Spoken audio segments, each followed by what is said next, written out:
What is up, everyone? I'm your host, Daniel, and this is Bright Likes, your place to get the latest breakdown on how influencers are stealing your likes to market themselves to making millions over your swipes.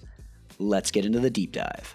Hey, guys. Welcome back to Bright Likes. I'm your host, Daniel, and we're going to give this quick breakdown in 7 minutes. So the first case study that we're going to be talking about today is going to be BananaBall. Now, yeah, I like bananas. I like baseball too, but what makes them good together? Well, BananaBall is baseball turned up. Motherfucker! You know, I like bananas. I like baseball too, but I don't really see how they mix. But BananaBall is baseball turned up to an 11, okay? A faster, funnier fan version of the game brought to you by the Banana Bananas, okay? If you haven't heard about them, they were founded in 2016, and they were a collegiate summer team. Their owner, Jesse Cole, has reinvented what it is to play baseball. You know, he always comes out in a bright yellow tuxedo, and they morphed into this viral brainstorm banana, you know, just kind of this thing that is a juggernaut, and it's breaking down baseball into different things. Think of the Harlem Globetrotters, but for Major League Baseball and a Gen Z twist, okay? Everything from the names down to the uniforms, down to the TikTok that they run consistently, talking about their dance routines, screams from fans, and overall how they change the game week to week. They're a content machine, and everything that they do is just different from the last. Jesse Cole even makes a point that after every single performance, they look back and they see what can they do to change it. That way, nothing is the same. They ditch traditional sponsors, and they don't have any advertisements on the field. They rely on merch, ticket sales, and viral content, which seems to be working. Their content continually reaches in the millions of likes. They don't need any sponsors because, well, everyone wants to be there regardless. Ticket sales have skyrocketed as they're starting to sell out some major league stadiums as they keep traveling the world.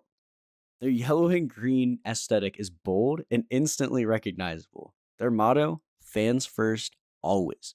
It's not just a slogan, but a business model.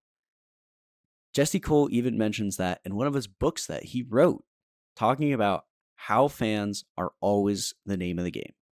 He breaks it down where he goes into the stands and acts like a normal customer, seeing exactly what that customer would receive treatment-wise.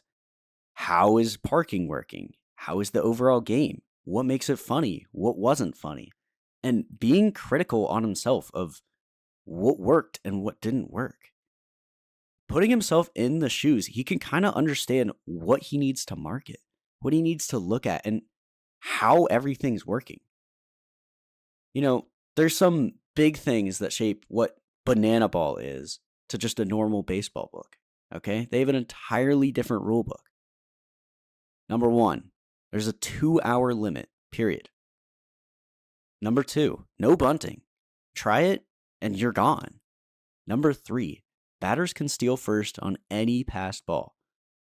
Number 4, no walks. After 4 balls, the batter sprints, and fielders must touch all the ball. Well, you know, every infielder must touch the ball before he gets to first. Fans catching a foul ball, that's an out. Help your fans. Help your fandom. You know, what's a reason to come to the game? You're helping your team. Scoring is inning-based, with the innings winning a point.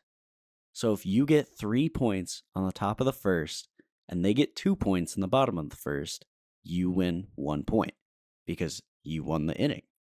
Why it works? I mean, it's different. Everyone loves different. We've talked again and again, and if you watch any past episodes, every single marketing thing has been someone thinking different.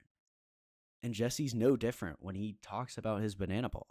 You know, every single time I've gone to a baseball game, it kind of is filled with this nuance. It's America's pastime. And it's always been known as a slow game. Baseball's been trying to speed it up for years, and that's what's made people go away.